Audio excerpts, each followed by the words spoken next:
రూపాయలకి అన్నం పెట్టాలని చెప్పి తెలుగుదేశం పార్టీ ఆనాడు భావించి అన్న క్యాంటీన్లను ప్రవేశపెడితే దుర్మార్గంగా జగన్మోహన్ రెడ్డి పేద ప్రజల కడుపు కొట్టి అన్న క్యాంటీన్లను రద్దు చేశాడు.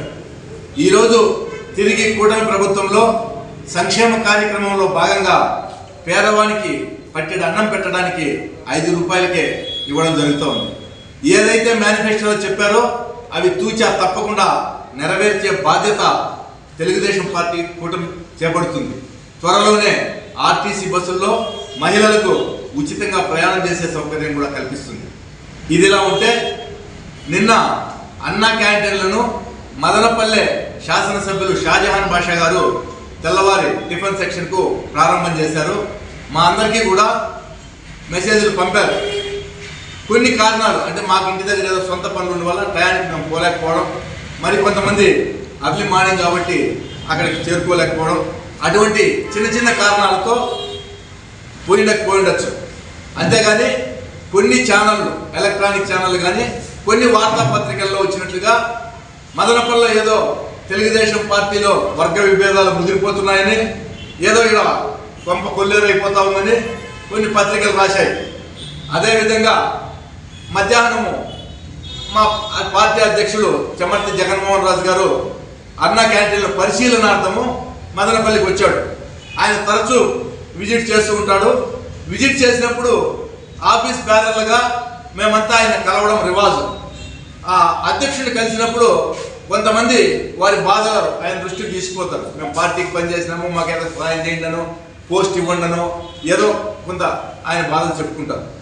ఈ విధంగా బాధలు చెప్పుకునే క్రమంలో మైనార్టీ సెల్ అధికార ప్రతినిధి అయినటువంటి అన్వర్ బాషా గారు తనకు కాదు ఇబ్బంది అయిందని, పార్టీకి చాలా కష్టపడ్డానని, కష్టపడిన నన్ను గుర్తించాలని చెప్పి ఆయన అక్కడ కోరడం జరిగింది. నేనైతే చాలా చెప్పాను కానీ నాకు టైం లేక వాస్తవానికి నిన్న ప్రెస్ మీట్లో కూడా నేను పాల్గొనలేదు. ఎక్కడ కూడా ఒక్క మాట కూడా నేను మాట్లాడలేదు. అయితే కొంతమంది షాజహాన్ దగ్గర కొంత కోటరీలాగా చేరినటువంటి వ్యక్తులు, ఆ వ్యక్తులు ఏం చేశారంటే వార్తను ఇక్కడ తీసుకొచ్చి ఇంకో రకంగా చెప్పారు. షాజహాన్ బాషా గారికి ఇతను ఏదో అన్వర్ బాషా గారు ఏదో కంప్లైంట్ చేసినట్లుగా, ఆయన ఏదో ఏకవశంతో మాట్లాడినట్టుగా ఇటువంటి వార్తలన్నింటినీ కూడా క్రియేట్ చేస్తున్నారు. దయచేసి శాసనసభ్యులు గారు ఇటువంటి వాటిని నమ్మాల్సిన పని లేదు. ఎందుకంటే ఈ నియోజకవర్గంలో షాజహాన్ బాషా ఎమ్మెల్యే తర్వాతే ఎవరైనా.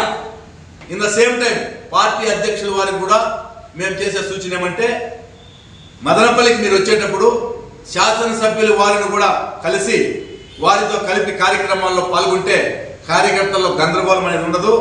ఈరోజు ఇటువంటి వార్తలు ఎలక్ట్రానిక్ మీడియాలో కానీ ప్రింట్ మీడియాలో కానీ ఇటువంటి వార్తలు వచ్చేదానికి అవకాశం ఉండదు. కాబట్టి మేమందరం ఏకపక్షంగా షాజహాన్ బాషా గెలుపు కోసం ప్రయత్నం చేశాం. షాజహాన్ బాషా గారి వెంట ఆయన వెంట మేము ఉంటామని చెప్పి ఎటువంటి విభేదాలు మాకు లేవని కార్యకర్తలంతా, తెలుగుదేశం కార్యకర్తలంతా ఏకాభిప్రాయంతో, ఒకే అభిప్రాయంతో తెలుగుదేశం పార్టీ మా నాయకుడు చంద్రబాబు నాయుడు గారు పెట్టినటువంటి వ్యక్తి షాజహాన్ బాషా, ఆయన వెంట అందరూ నడుస్తామని చెప్పి ఈ సందర్భంగా మరోసారి తెలియజేస్తున్నాం. ఎటువంటి విభేదాలు మా మదనపల్లి తెలుగుదేశం పార్టీలో లేవు అని స్పష్టంగా తెలియజేస్తున్నాం.